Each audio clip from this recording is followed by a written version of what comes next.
안녕하세요. 저는 할머니 손에 자라 이 나이 먹도록 여전히 사랑하는 법을 배우며 살고 있는 30대 남성입니다.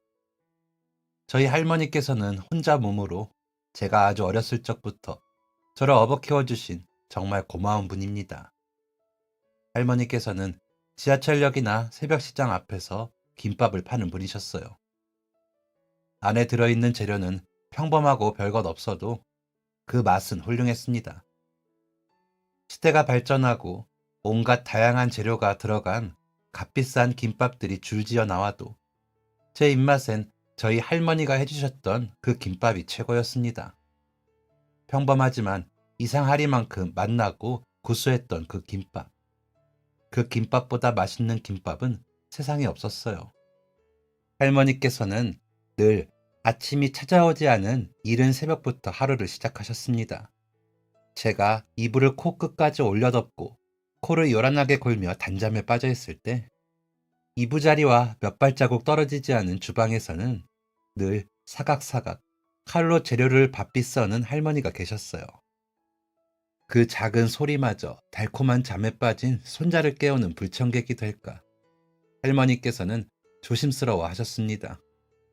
어릴 적에는 그저 실컷 잘 자고 있는데 주방에 불이 켜졌다고 인상 쓰며 짜증이나 낼 줄 알았지. 할머니의 그 정성과 노고에 감사할 줄을 몰랐었어요.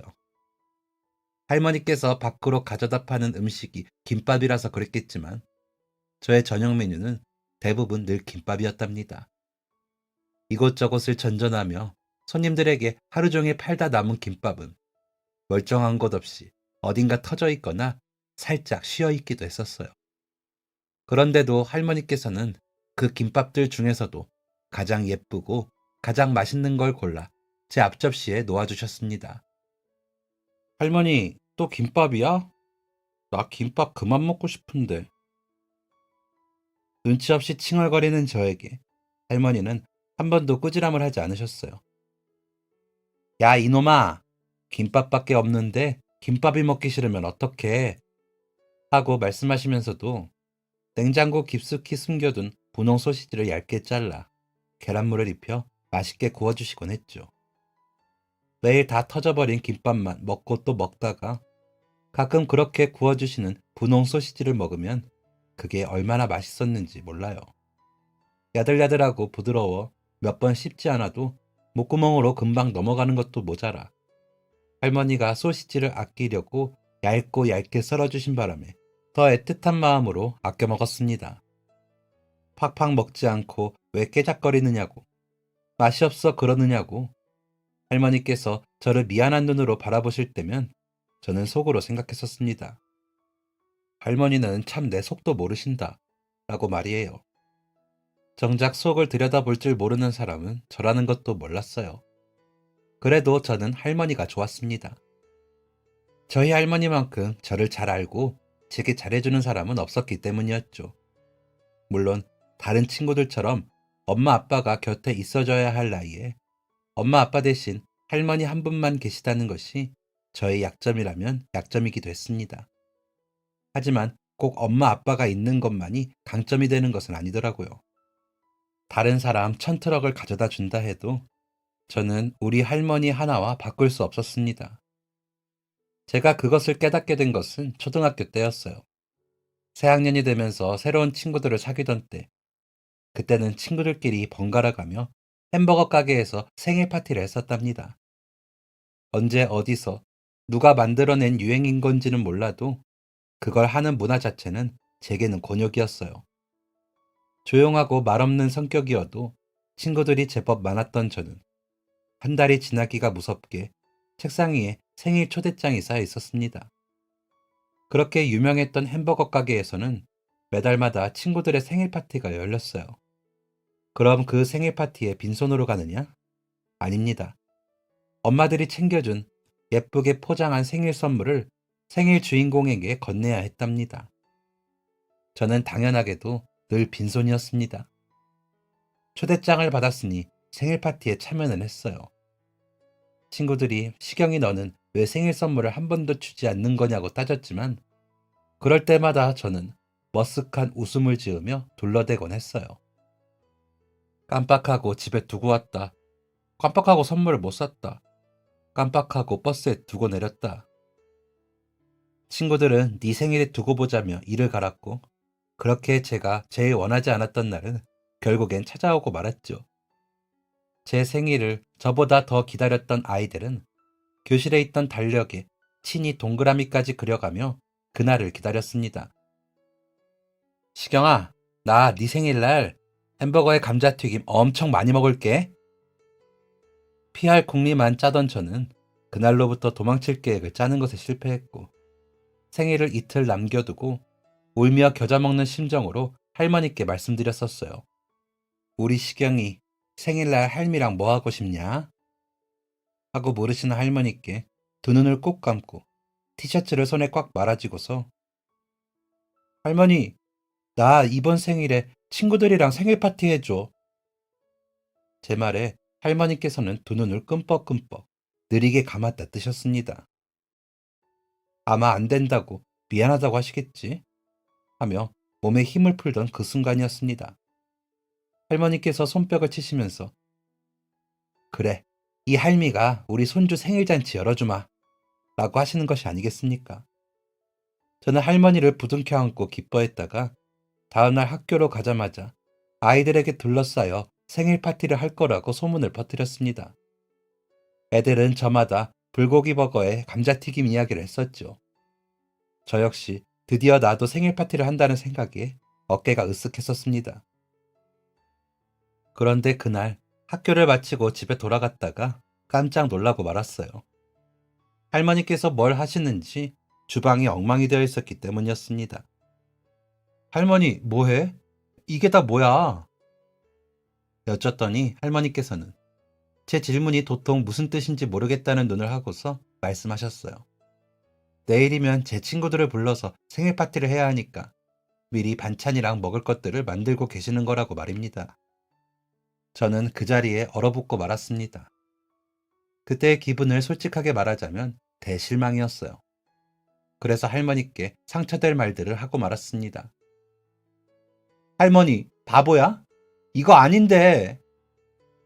문을 쾅 닫고 들어가는 다른 아이들처럼 저는 책가방도 벗지 않은 채 이불 속으로 횡하니 들어가 버렸습니다. 이불을 머리끝까지 뒤집어 쓰고 씩씩거리며 속으로 이제 어떡하지? 하고 생각에 잠긴 저를 할머니께서 자꾸 흔들어 깨우셨어요. 한참이나 그 상태로 실랑이를 하다가 할머니의 할미가 잘 몰라서 미안하다 하시는 말씀에야 바보처럼 이불 밖으로 기어나오게 되었답니다. 코끝이 붉어진 채로 미안하다는 말을 되풀이 하시는 할머니께 더 화를 낼 수가 없었습니다. 그제야 할머니께서는 당연히 모르실 수 있다는 생각이 들더라고요. 저는 그걸 깨닫자마자 다른 말 없이 할머니의 품에 쏙 안겼습니다. 그 품에서는 고소한 참기름 냄새가 났습니다. 다음 날 학교에 가서 친구들에게 생일 파티 장소를 공지해야 하는 순간이 찾아왔어요. 짝꿍으로 앉았던 여자애가 자꾸만 제 옆구리를 콕콕 찔러댔습니다. 제가 남자애라 초대장 만들기 힘들 것 같으니 자기가 도와주겠다고 하면서 말이에요. 결국 저는 알록달록한 색연필을 쥐고 초롱초롱한 눈으로 저를 바라보는 그 아이에게 한 글자씩 초대장에 담을 말들을 불러주게 되었습니다. 11월 10일 토요일 오후 1시 정시경 생일 파티. 장소 우리 집. 색색깔의 펜들로 한 글자 한 글자씩 꾹꾹 눌러 쓰던 그 애가 마지막 말에 눈이 휘둥그레져서 저를 바라보았어요. 우리 그럼 햄버거 안 먹어? 역시나 실망한 얼굴이었습니다.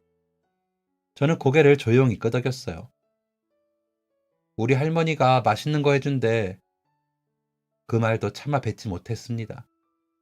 소문은 금방 퍼졌습니다. 시경이의 생일 파티가 롯데리아 말고 집에서 열린다는 소문. 그렇게 저희 생일날이 되고 약속 시간에 저희 집 문을 두드린 아이들은 아주 소수였습니다. 햄버거 가게에 가는 줄 알고 오겠다던 아이들은 모두 실망한 채 모습을 드러내지 않았고, 그나마 저와 진짜 친하게 지냈던 아이들 몇몇만이 마지못해 저희 집 문을 두드린 것이었어요. 신발을 벗어놓을 공간도 녹록치 않은 저희 집 현관을 지나 밥상 앞에 아이들이 옹기종기 둘러앉았습니다. 할머니께서 바쁜 시간 쪼개어 힘들게 만든 반찬들과 미역국이 놓여있던 밥상이었어요. 친구 중에 하나가 조심스레 물었습니다. 케이크 안 해? 제 눈동자가 바쁘게 돌아갔습니다. 잠깐 나갔다 오시겠다던 할머니께서는 소식이 없었고, 집에는 케이크가 있을 리 만무했습니다. 그런데 그때 친구들 중 유난히 저와 덜 친했던 친구 하나가 등에 메고 온 책가방에서 무언가를 꺼냈습니다. 초코파이였어요. 이걸로 케이크 만들 수 있는데 내가 만들어줄까? 저희는 그 누구도 대답하지 않았지만 그 친구는 초코파이 포장지를 뜯어 순식간에 케이크를 만들어냈어요. 말이 케이크였지 초코파이를 쌓아 올린 과자탑이었습니다. 그래도 그때 그런 순발력을 발휘해준 그 친구에게 얼마나 고마웠는지 몰라요. 그렇게 아이들이 하나둘 밥을 먹기 시작하고 저도 한 손에는 초코파이를, 한 손에는 숟가락을 쥔 채 정신없이 밥을 먹었던 것 같습니다. 한참 먹던 도중에야 문이 열리고 할머니께서 돌아오셨어요. 아이들을 발견한 할머니의 두 눈은 금세 손톱달 같은 모양이 되었습니다. 벌써 왔구나. 할미가 제일 늦었네. 미역국 맛이 어때? 우리 시경이 생일잔치에 와줘서 무척 고마워. 뒷짐을 지고 아이들을 하나하나 뜯어보시는 할머니의 두 눈이 초롱초롱 빛났습니다. 그러자 친구 하나가 말했어요. 할머니, 밥 너무 맛있어요.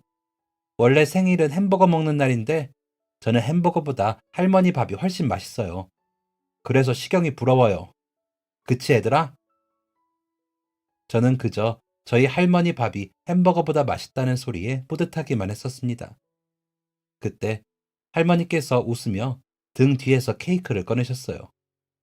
잠깐 나갔다 오신다는 말씀이 제 케이크를 사오시기 위함이었을 줄은 꿈에도 몰랐습니다. 아주 어렸을 적 빼고는 무척이나 오랜만에 먹는 제 생일 케이크였어요. 저는 기뻐서 웃음을 멈출 수가 없었답니다.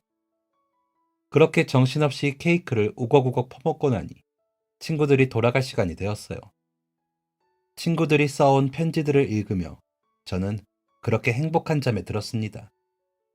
아주 늦은 밤, 제 옆에 누운 할머니를 잠결에 꼭 끌어안으며 할머니, 고마워 하고 말하는 것도 잊지 않았어요. 그리고 다음 날이 밝았습니다. 일요일이라 터미널로 저녁 장사를 하기 위해 분주하셔야 할 할머니께서 어쩐 일인지 제가 일어나기만을 기다렸다는 듯이 아무것도 안 하고 계시다 말씀하셨어요. 가자, 시경아. 할미가 햄버거 사줄게. 그 말에 너무 좋아서 눈곱도 제대로 떼지 않고 옷을 갈아입었습니다. 양말까지 짝짝이로 신고 할머니와 함께 롯데리아로 가던 길. 할머니께서 하셨던 말씀이 그 해가 지나고 그 다음해, 그 다음 해, 그리고 5년, 10년이 지나도록 매년 생일마다 아직까지 또렷하게 생각납니다. 우리 손주, 생일날 햄버거 먹는 날인 것도 모르고 할미가 미안해. 할머니께서는 그 후로 제 생일마다 햄버거를 꼭 사주셨어요. 그때부터였던 것 같습니다. 할머니가 저를 위해주는 사람이라고, 저를 아껴주는 사람이라고 느끼게 되었던 것은 세상 그 누구도 줄 수 없는 사랑을 우리 할머니가 내게 주시고 있구나 하고 느꼈던 것은 저조차도 그날의 기억들을 잊고 살다가도 생일날이 되면 다시 알게 됩니다. 할머니께서는 저의 모든 것들을 기억하시는 분이니까요. 저조차도 잊었던 저의 순간들을 저희 할머니께서는 마음속에 꼭 품고 잘 기억해 두었다가 제게 사랑으로 돌려주시는 분이니까요. 무엇 때문인지는 모르더라도 생일날에는 햄버거를 먹어야 한다는 손주 친구의 말 한마디에 한 해도 빠짐없이 자기도 잘 모르는 그 햄버거를 사 먹이시는 할머니. 그런 할머니 밑에서 사랑을 받으며 자라면서도 저는 철이라고는 들지 못했었습니다. 초등학교를 졸업하고 중학교에 갔을 때 저희 학교에는 야구부가 있었습니다. 덩치가 아주 크고 새까맣게 그을린 형들이 있던 야구부. 저는 물론 아주 관심이 없었답니다.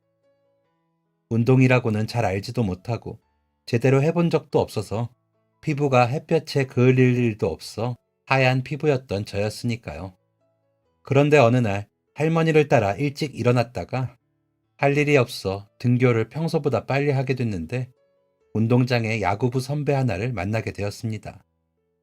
땅만 보고 걷던 제 발 아래 대구르르 힘없이 굴러오는 야구공 하나가 눈에 들어오게 된 것입니다.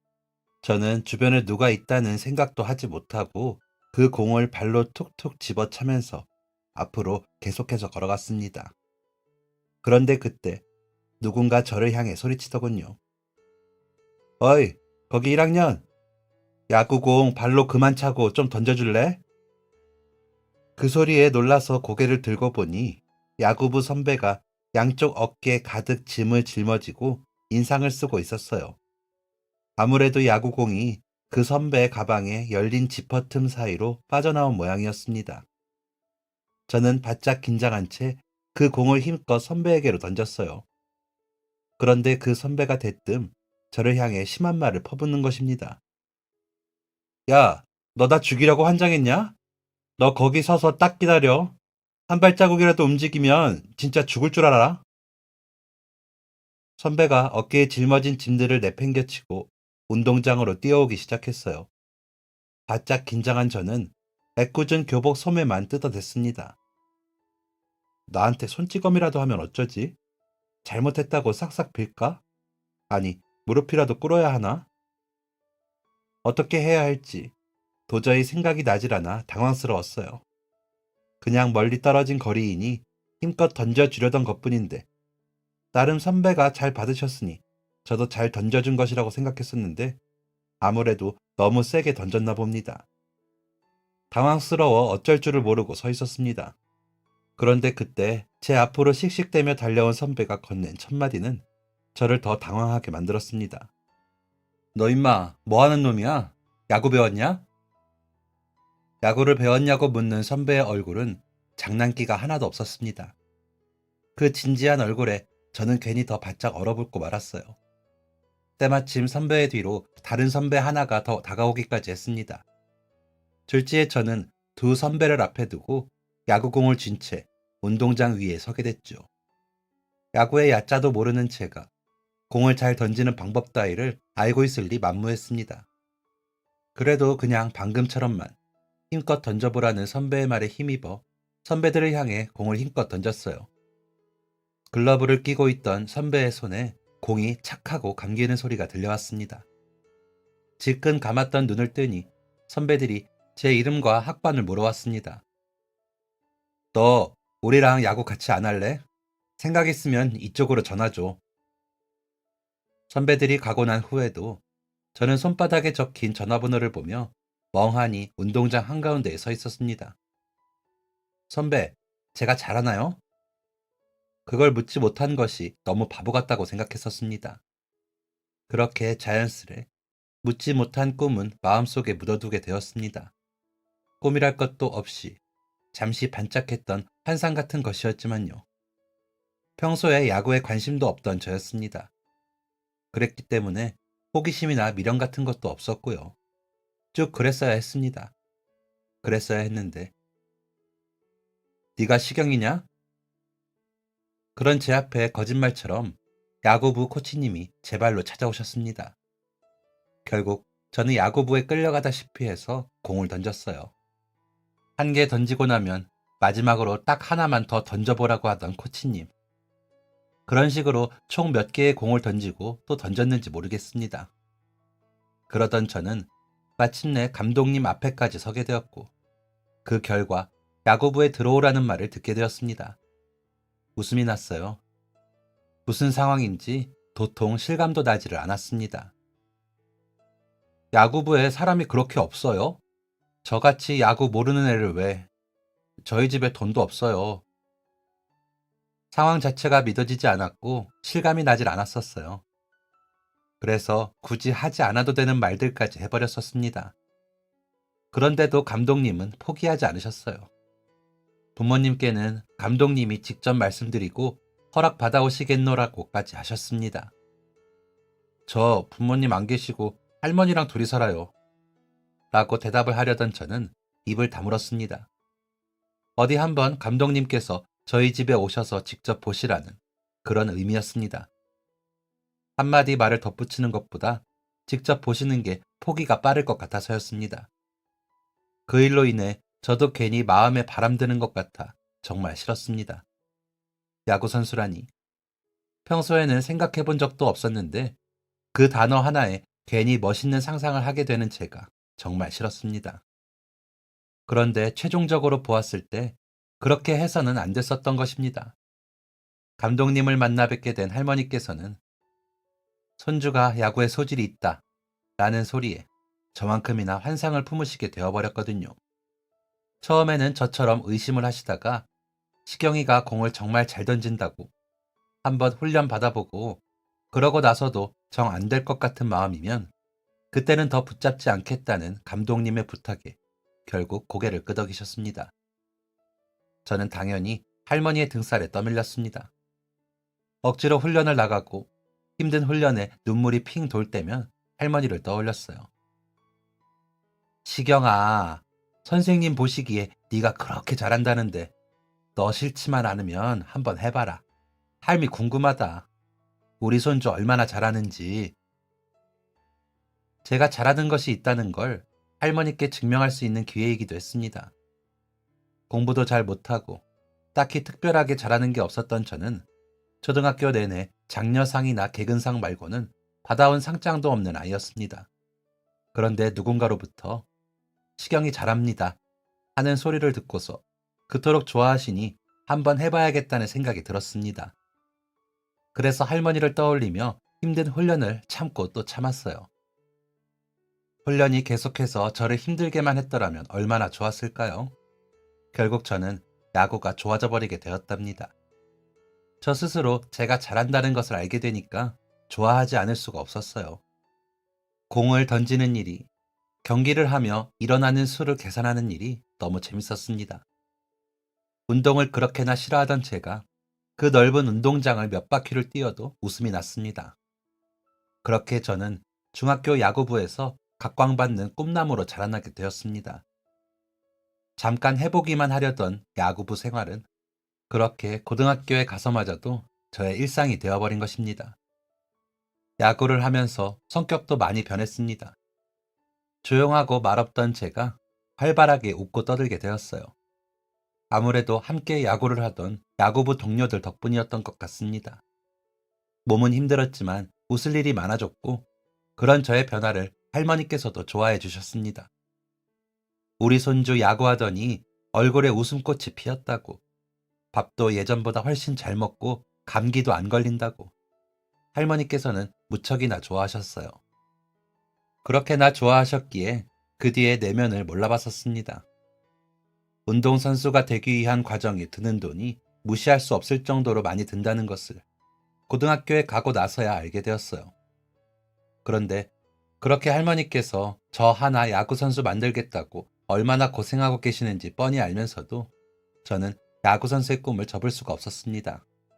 이미 좋아져 버린 후였거든요. 그만두기에는 늦었다고 생각했었습니다. 함께 하는 동료들보다 제 성적이 좋지 못해도 내가 더 늦게 시작했으니까 라고 생각하며 스스로를 합리화했습니다. 남들처럼 일찍 시작했더라면 나는 더 잘했을 것이라고 조금만 더 하면 된다고 생각했습니다. 그래서 고등학교를 졸업하고 바로 프로 선수가 되지 못했을 때에도 크게 실망하질 않았어요. 남들보다 늦게 시작했는데 남들처럼 때 맞춰 성공하는 것은 말이 되질 않는다고 생각했었거든요. 대학 나오고 나서도 얼마든지 프로 선수가 될 수 있으니까. 중학교 때 야구부 감독을 해주셨던 감독님과는 그때까지도 연락을 하며 지냈었는데 대학을 가는 저를 보며 감독님조차도 그렇게 말씀하셨습니다. 너무 조바심을 내도 좋지가 않다고, 마음가짐 차분히 하고 하던 대로 열심히만 하면 빛을 보는 순간이 반드시 올 것이라고 말이에요. 그런데 대학에 가서는 영 마음을 잡지 못했어요. 저보다 잘 되는 애들, 저보다 잘 풀리는 사람들만 눈에 보이기 시작했기 때문입니다. 할머니 힘드신 거 애써 못 본 척하면서 버티고 있는데 제 실력은 계속 제자리 걸음이니 죽을 맛이었습니다. 빨리 더 잘해서 호강시켜드려야 하는데 잘 안 되니까 말입니다. 그러던 중에 어떤 여자 하나를 알게 됐습니다. 훈련 끝나고 돌아가는 길 지하철역 앞에서였어요. 어떤 할머니 한 분이 돗자리를 펴고 김밥 장사를 하고 계시기에 저희 할머니 생각이 나서 잠깐 바라보고 있던 중이었습니다. 시야 안에 단발머리를 한 여자 한 명이 들어와 그 할머니와 무어라 대화를 나누는 모습이 보였어요. 그러더니 할머니의 김밥 보따리를 챙겨들고 할머니와 팔짱을 끼고 걸어가더군요. 그 모습에 홀린 듯 따라가 그들을 멈춰 세웠습니다. 주머니에는 꼬깃꼬깃한 1,000원 한 장이 딸랑 들어있었어요. 그랬더니 그 여자는 바닥에 쪼그려 앉으며 보따리를 다시 풀었습니다. 원래 1,500원 받는데 오늘 장사 끝났으니 1,000원에 2줄 드릴게요. 그 말에 가슴이 콩닥콩닥 뛰었습니다. 그러고 집으로 돌아가는 길엔 다른 할머니한테 김밥을 사 먹었다는 것이 저희 할머니한테 미안해서 김밥 2줄을 우걱우걱 입에 집어넣었었어요. 그 후로도 저는 종종 그 지하철역 앞에서 그 여자를 기다렸습니다. 그러나 만날 수 없었어요. 그랬는데 하루는 그 할머니께서 김밥 2줄을 손에 들고 제게 다가오시는 것입니다. 알고 보니 그 할머니와 그 여자는 그날 처음 만난 사이였고 파는 김밥을 모조리 다 사고 싶다고 말하며 할머니를 버스 정류장까지 모셔다 드린 것이었어요. 할머니께서는 제가 그 여자를 기다리고 있다는 것을 다 아신다는 듯 역 앞에 위치한 직업 전문 학원에서 학생들을 가르치는 강사라고 알려주셨습니다. 할머니께는 너무 감사했지만 저는 그 여자를 찾아갈 수 없었습니다. 강사라니. 아직 야구 선수도 되지 못한 저와는 견줄 수 없는 너무 훌륭한 직업이었거든요. 그런데 야구부 경기가 있던 어느 날에 그 여자를 다시 만나게 된 것입니다. 경기가 끝나고 나서 할머니께 갔는데 그 여자가 저희 할머니 옆에 떡하니 자리를 잡고 앉아 있는 것이 아니겠습니까? 혹시 지난번에 지하철역 앞에서 김밥 사가신 분? 저를 못 알아볼 것이라 생각했던 것과는 달리 여자는 저를 단박에 알아봤어요. 가슴이 콩닥거렸습니다. 경기장에 있을 때보다 더 빨리 심장이 뛰는 것 같았어요. 할머니께서 왜 그 여자와 함께 계시는 건지 어리둥절한 제게 여자가 상황을 설명해 주었습니다. 할머니께서 제 경기 후에 동료들과 먹으라고 양손 가득 김밥을 이고지고 찾아오셨는데 하필 그 모습을 잠깐 구경했던 그 여자가 또 발견하고 말았답니다. 보따리 가득 김밥을 안고 있는 할머니를 발견한 그 여자가 김밥 한 줄 주세요 라고 말했고 할머니께서는 팔려고 가져온 김밥이 아니면서도 누가 사겠다고 하니 아니라고 말도 못하시고 김밥을 그냥 나눠주셨다고 합니다. 그러면서 그 여자에게 혹시 정시경이라는 애가 우리 손주인데 지금 경기장 어디에 서 있는지 알려줄 수 있느냐고 눈이 잘 안 보여서 못 알아보겠다고 하셨다고 했어요. 그 말을 들은 여자는 옆에 앉아 할머니께 경기 내내 설명을 해드리게 되었고 그게 고마웠던 할머니는 손주가 곧 여기로 올 테니 아직 유명한 선수는 아니지만 사인이라도 받으려면 받고 가라고 붙잡았다고요. 여자는 제게 그 이야기를 하면서 종이 한 장을 내밀었습니다. 난생 처음 누군가에게 사인을 해주게 된 상황이었어요. 잊지도 않은 사인을 억지로 멋있게 보이게 휘갈긴 다음 저는 그 아래 용기 내어 제 전화번호를 적었습니다. 그 후 저희는 몇 번 더 만나게 되었고 그렇게 어설픈 연애를 시작하게 되었습니다. 처음 만났을 때부터 어르신을 대하는 그 착한 마음씨가 저를 설레게 했었는데 만나고 나니 그것 외에도 여러 방면에서 멋있고 매력적인 여자였습니다. 저보다 2살 연상이었던 그 여자는 제가 야구를 하며 힘든 시기가 찾아올 때마다 옆에서 응원하며 저를 위로해 주었어요. 가난하고 능력 없는 저를 이유 없이 사랑해준 고마운 사람이었습니다. 할머니와 여자친구를 보고 있으면 정말 하루라도 빨리 졸업해서 얼른 프로 선수가 되어야겠다는 열정이 뿜어져 나왔었답니다. 그리고는 대망의 졸업을 앞둔 해가 찾아왔습니다. 분명 그동안 밥 먹듯이 했던 훈련과 경기였지만 마음에 조바심이 드는 시기였던 것 같습니다. 결국 경기를 하던 도중 팔꿈치를 붙잡고 경기장에 쓰러지고 말았습니다. 무리하다가 온 팔꿈치 부상이었어요. 아직 프로에 가지도 못했는데 부상이라니 너무 절망스러웠습니다. 저도 울고 할머니도 울고 여자친구도 울었습니다. 수술을 해야 한다는 의사 선생님의 말을 들었을 땐 눈앞이 캄캄했어요. 저 이제 야구 못하나요? 울면서 물었더니 의사 선생님은 고개를 가로젓는 것도 끄덕이는 것도 아닌 반응을 보였습니다. 충분히 재활하고 노력하면 할 수는 있지만 치료를 하고 나서도 같은 무리를 주게 되면 다시 재발할 수 있다는 말씀이었죠. 구단의 발탁을 기다리며 하루하루가 간절하고 애틋했던 저는 결국 그렇게 수술을 받게 되었습니다. 할머니께서는 수술을 하러 들어가는 저를 끌어안고 엉엉 울지 못해 가늘게 떨리는 목소리를 하고서 눈물을 꾹 참으며 말씀하셨습니다. 걱정하지 말고 수술 잘 받고 나와. 걱정하지 마, 시경아. 이 할미가 있잖아. 할미만 믿고 우리 시경이는 아무 걱정 없이 건강하게 수술만 잘 받고 나오면 되는 거야. 알았지? 그 말투와 목소리, 다정함 때문에 참았던 눈물이 다시 터져나오고 말았어요. 다행히 문이 닫히면서 아무도 그런 제 얼굴을 볼 수 없었겠지만 옆에서 할머니를 달래던 여자친구의 표정도 제 눈물에 한몫을 해버렸습니다. 저를 위해서가 아니라 저 두 사람을 위해서라도 반드시 성공하고 싶었는데 제대로 시작도 해보기 전에 모든 것이 틀어지는 것 같아서 마음이 너무 힘들었어요. 저를 처음 야구부에 발을 들이게 했던 그때 그 중학교 감독님은 수술을 마치고 나온 저의 손을 잡으며 말씀하셨습니다. 재활을 한다는 게 꼭 네 팔꿈치만 하는 게 아니야. 네 마음, 그 마음도 재활치료를 한다고 생각해야 해. 더 단단해지는 기회라고 생각하자. 그렇게 모두의 힘을 받아 저는 재활치료에 임하게 되었습니다. 치료비를 감당할 형편이 되지 못했던 저는 감독님과 여자친구에게까지 도움을 받아가며 염치 없이 시간을 보내야 했지요. 그래도 그때 제 마음속엔 치료만 잘 받으면 다시 돌아갈 수 있다는 희망이 있었습니다. 차라리 그때 누군가 저에게 절망을 가르쳐 주었더라면 조금이라도 일찍 깨달을 수 있었을까요? 아니, 제가 더 크게 좌절할 것을 알고 아무도 제게 말해주지 못했던 것인지도 모릅니다. 그렇게 모두의 도움으로 열심히 재활을 받은 제가 6개월 만에 다시 복귀를 했을 때 저의 성적은 당연하게도 부진할 수밖에 없었습니다. 그런 제 모습이 싫어서 무리하면 안 된다는 의사 선생님의 말을 완전히 잊어버리고 말았어요. 그 정도로 노력은 해야 다시 예전처럼 돌아갈 수 있다고 믿었던 것 같습니다. 그렇게 생각하며 훈련에만 몰두했어요. 멍청한 짓이었죠. 6개월 만에 다시 재발했기 때문입니다. 다시 수술대 위에 오르면서 이번에는 1년에서 1년 반 넘게 재활이 걸릴지도 모른다는 말에 그렇게 저는 꿈을 접었습니다. 아직도 그때를 생각하면 온몸이 떨리도록 슬프고 괴롭습니다.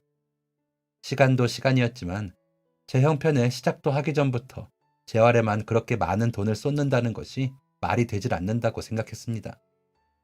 한순간에 인생의 목표가 사라지니 머릿속엔 부정적인 생각만 가득했습니다. 그동안 야구선수가 되겠다는 꿈 하나만 보고 달려왔는데 이제 그 꿈이 없어졌으니 어디를 보고 달려야 할지 모르겠어. 아니, 달려도 되는 건지조차도 모르겠어.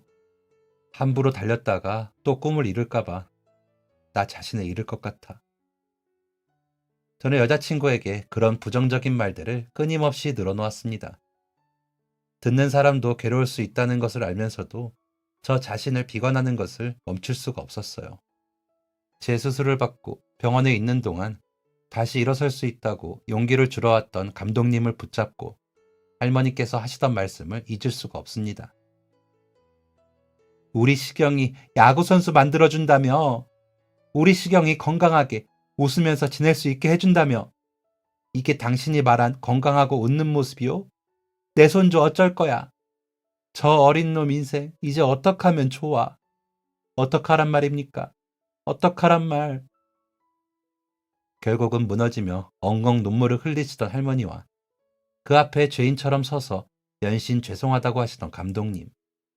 중학교를 졸업하고 더는 저를 만날 일이 없음에도 할머니께 했던 약속을 지키기 위해 저를 챙겨주셨던 고마운 분이셨습니다. 하지만 그러던 중 제가 부상을 당하게 되었고 감독님과는 상관없는 일이라는 걸 아시면서도 할머니께서는 누군가에게 뭐라도 캐묻고 싶으셨던 것 같아요. 제가 꿈을 포기한 건 그런 할머니의 모습을 보고 난 이후였습니다. 아니, 꿈만 포기한 것이 아니었어요. 제 남아있는 삶까지 모두 다 포기했었습니다. 남은 생을 더 살아낸다고 한들 아무런 행복이 없을 것이라 확신했어요. 나 때문에 우리 할머니까지 망했구나. 라는 생각은 저를 벼랑 끝으로 내몰았습니다.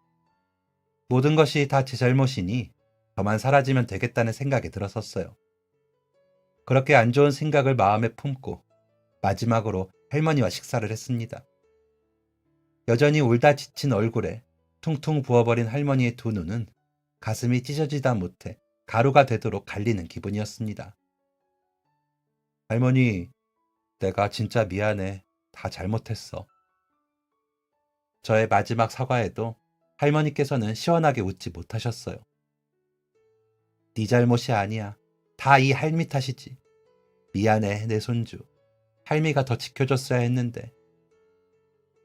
저는 할머니께 받은 것밖에 없는데 할머니는 자꾸 제게 더 주지 못해 미안하다고만 하셨습니다. 밤이 깊어졌을 때 몰래 집에서 나와 강으로 걷기 시작했습니다. 도착할 때쯤 여자친구에게도 마지막 작별 인사를 하기 위해 전화를 걸었어요. 이제 그만 헤어지자고, 그만 만났으면 한다고. 그랬더니 갑자기 여자친구가 등 뒤에서 저를 끌어안았습니다. 미친 생각 하지 마. 눈 똑바로 뜨고 정신 똑바로 차려. 야구가 네 삶의 전부야? 진짜야? 그럼 나랑 할머님은? 너 자신은? 야구 그까짓 거 안 해도 얼마든지 행복하게 살 수 있어. 야구 말고 진짜 네 옆에 있는 것들을 제대로 봐. 갑자기 뒤에서 나타나 전곡을 찌르는 여자친구의 말에 다리에 힘이 풀려 그 자리에 주저앉고 말았습니다. 눈 똑바로 뜨라는 말에 정말로 눈이 똑바로 떠지는 것 같은 기분이 들었어요. 야구 말고 진짜 제 옆에 있는 것들을 보라는 말에 그제야 저를 끌어안은 채 눈물 범벅이 된 여자친구의 얼굴이 보였습니다. 몇 시간 전 똑같은 얼굴을 하고 있던 할머니의 얼굴도 떠올랐습니다. 그렇게 저는 죽지도 못했습니다. 집으로 돌아가며 일부러 더 소소한 이야기를 하려고 하는 여자친구에게 어떻게 알고 왔냐고 물으니 집 앞에서부터 저를 기다리고 있다가 정신을 놓고 나가는 저를 봤고 그 모습이 불안해 뒤를 따라왔다고 하더군요. 그때 마침 여자친구가 나타나지 않았더라면 저는 한순간의 어리석은 선택으로 지금 이 세상에 존재하지 않을지도 모릅니다. 할머니께서는 아직까지 제가 그때 그런 결심을 했었다는 걸 모르세요. 물론 앞으로도 영영 모르셨으면 합니다. 그때 저를 구원해준 그 여자친구는 지금의 제 아내입니다. 가진 건 없지만 일단 가정부터 꾸리고 보자는 말을 하던 여자친구는 정말로 땡전 한 푼 없는 저를 데리고 살아주었죠. 할머니까지 모시고 살겠다고 고집을 피우는 아내를 뜯어말린 사람은 할머니셨습니다. 이제야 혼자 편하게 마음대로 살 수 있어 좋은데 손자 며느리까지 같이 살면 아무리 손자 며느리가 좋아도 당신께서 불편하다고 하시던 할머니. 그런 할머니께 아내는 더 잘하기 위해 여전히 최선을 다하고 있습니다. 두 사람이 그렇게 잘 지내는 모습에 저는 더욱더 미안하고 고마웠습니다. 그렇게 아내의 위로로 정신을 다잡은 저는 동네 체육관에 취업해 일을 해오고 있습니다. 처음에는 물론 평생 국가대표의 꿈을 꾸며 하던 운동을 접어버리고 동네 체육관에서 운동기구나 닦으며 보내는 하루하루가 괴로웠어요. 하지만 그런 하루들 속에도 기쁜 일은 무조건 찾아오더군요. 그러다 보니 어느샌가 저는 사람들에게 운동을 가르치는 일이 즐거운 사람이 되어 있었습니다. 또 다른 꿈이라고 한다면 저만의 체육관을 직접 운영해보는 것 정도였다고 할까요? 가족들을 돌보면서 그 꿈을 향해 나아가는 하루하루가 저의 활력소가 되어주었던 것 같습니다. 아내에게는 가끔씩 농담으로 계속 살기 참 잘했다는 말도 하곤 했었답니다. 그렇게 아픈 시간들을 잊고 행복한 하루하루를 살던 어느 날의 일이에요. 평일, 대낮이라 평온하고 조용했던 체육관에 누군가가 문을 열고 들어왔습니다. 저희 할머니와 연세가 비슷해 보이는 한 할머니셨습니다. 어르신, 어떻게 오셨어요? 그런데 냅다 달려가 가까이에 대고 묻는 저를 올려다보시던 할머니의 입에서 나온 말은 저를 다소 당황케 만들었습니다. 청년, 나 운동 좀 가르쳐줘. 수년간 체육관에서 일을 해오면서도, 아니, 평생을 살면서도 그런 말을 할머니께 들어본 것은 처음 있는 일이었어요. 물론 체육관에는 젊은 회원들만 있는 것이 아니었고 연세 있는 분들도 많이들 계셨지만 상황이 달랐습니다. 저희 할머니 또래의 어르신께서 찾아오신 일은 정말이지 처음이었거든요. 게다가 저희 체육관에 있던 운동기구로 운동을 하시기엔 다소 무리가 있었습니다. 쓰실 수 있는 기구도 물론 있었지만 극히 소수였고 직원 입장에선 그래선 안 되지만 쓸 수 있는 운동기구도 극히 적은데 그 돈 내고 다니시라 하기가 힘들었어요. 그래서 그 어르신께 천천히 조곤조곤 설명을 해드렸습니다. 어르신 연세 많으셔 여기서 운동하시면 위험하실 수 있다고. 빠르게 걷기 운동도 좋고 가벼운 산책도 좋으니 공기 좋은 곳에서 하시라고 말이에요. 그런데 그때 할머니께서 하시는 대답에 제 마음이 단번에 움직이고 말았습니다. 이복의 청년, 내가 자네를 곤란하게 하는 거라면 정말 미안하네. 그런데 내가 꼭 운동을 해야 하는 이유가 있어서 그래. 우리 아들이 뇌졸중으로 쓰러져 누워있어. 나이가 몇 살을 먹더라도 내 자식은 아직까지 내 눈에 넣어도 아프지 않은 사랑스러운 존재인데 그런 아들이 아파서 누워있으니 나라도 힘을 내야지 어쩌겠어. 젊었을 때는 애가 아프면 없던 힘도 솟아나서 뭐라도 다 할 수가 있었는데 이제는 늙어서 몸이 안 따라줘. 더도 말고 덜도 말고 아픈 우리 아들 병간호 잘 할 수 있을 정도로만 그 정도만 운동할 수 있게 해주면 안 될까? 내가 건강해야 나라도 아픈 아들을 돌보지 않겠는가? 연세를 드시고 세월이 흘러서까지 나이 먹은 아들을 끝까지 돌봐주시려는 할머니의 마음에 뭉클하지 않을 수 없었습니다. 세상 할머니들은 왜 이렇게 다들 착한 거야? 속으로 생각했습니다. 꼭 건강한 모습으로 조금이라도 덜 힘들게 아드님을 보살필 수 있으시도록 꼭 돕고 싶었어요. 결국 저는 그렇게 할머니의 운동을 가르쳐 드리기로 했습니다. 더 나아가서는 제가 아니면 그 어디에서도 운동을 하실 수 없을지도 모르겠다는 생각이 들기도 했습니다. 할머니, 그럼 제가 운동 알려드릴게요. 대신 여기 기구들 쓰실 수 없으니까 돈을 안 받을게요. 무료로 가르쳐 드리는 거니까 게을리 하시면 안 되고 무조건 열심히 하셔야 해요. 아시겠죠?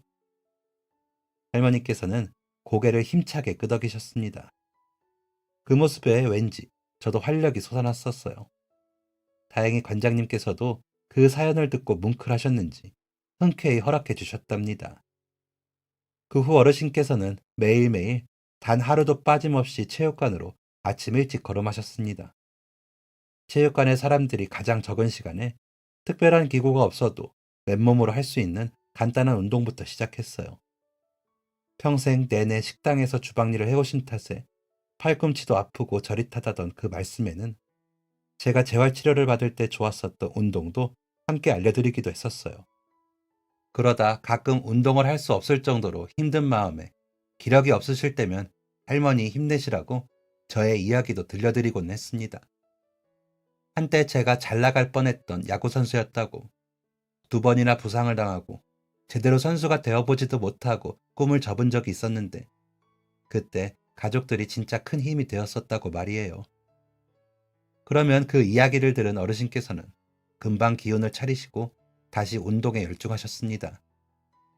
그렇게 애쓰시는 모습이 힘들어도 힘들다 말 못하고 노력하시는 모습이 저희 할머니를 생각나게 했었어요. 그렇게 1년이라는 시간이 흘렀습니다. 1년이라는 시간이 흐르는 동안 그 할머니는 꽤 건강해지셨고 힘도 좋아지셨어요. 무엇보다 얼굴이 밝아지셨습니다. 1년이라는 시간이 흐르다 보니 자연스레 체육관의 다른 회원분들도 그 할머니의 사정을 알게 되었어요. 청년이 마음씨가 따뜻한 선생님이라고 할머니께서 워낙 이분저분께 칭찬을 하며 다니셨던 덕분에 지나고 보니 저도 좋은 사람이 되어 있었습니다. 제 덕분에 힘이 나는 것 같다며 운동 말고도 정신적으로 힘이 되었다고 고맙다고 하시는 할머니께 저는 말씀드렸어요. 할머니 앞에 보이는 모든 것은 할머니께서 해내신 것이라고 말입니다. 저는 아무것도 한 게 없으니까요. 모든 건 100% 할머니의 노력으로 이루어낸 것이라고. 운동이라는 게 그런 거라고 말이에요.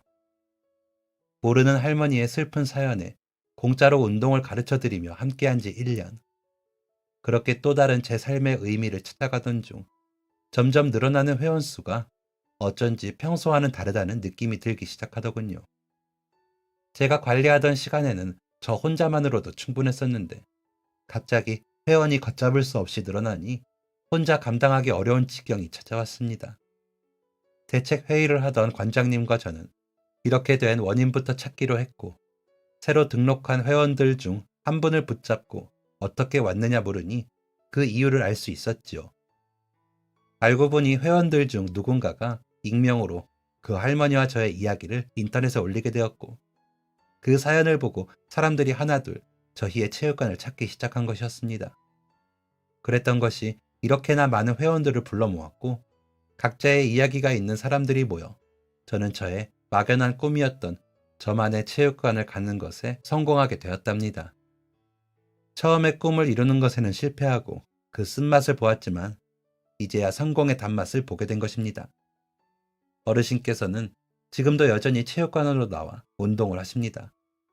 그 꾸준함으로 말할 것 같으면 프로 선수가 되기 위해 이를 악물고 죽기 살기를 훈련하던 제 모습과 별반 다를 것이 없습니다.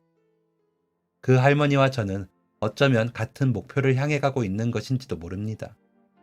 가족을 위해 더 건강한 몸, 더 건강한 마음을 갖는다는 것. 그래서 그 어르신께 더 마음이 갔던 것 같습니다. 같은 목표를 향해 가는 그 연세 많은 어르신의 빛나는 시간들을 더 응원하게 되었는지도 모릅니다. 그 감사한 어르신 덕분에 저는 덩달아 꿈을 이루게 되었습니다. 그리고 본받고 싶어졌어요. 제한을 두지 않고 언제까지나 무한한 그 사랑을 말이에요. 저희 할머니께서 그러하셨듯이 그리고 또 저희 아내가 그러했듯이 저 또한 무한한 사랑을 주는 그런 가족이 되고 싶습니다. 지금까지 사연 들어주셔서 감사합니다. 사연이 재밌으셨다면 구독과 좋아요를 눌러주세요. 감사합니다. 안녕히 계세요.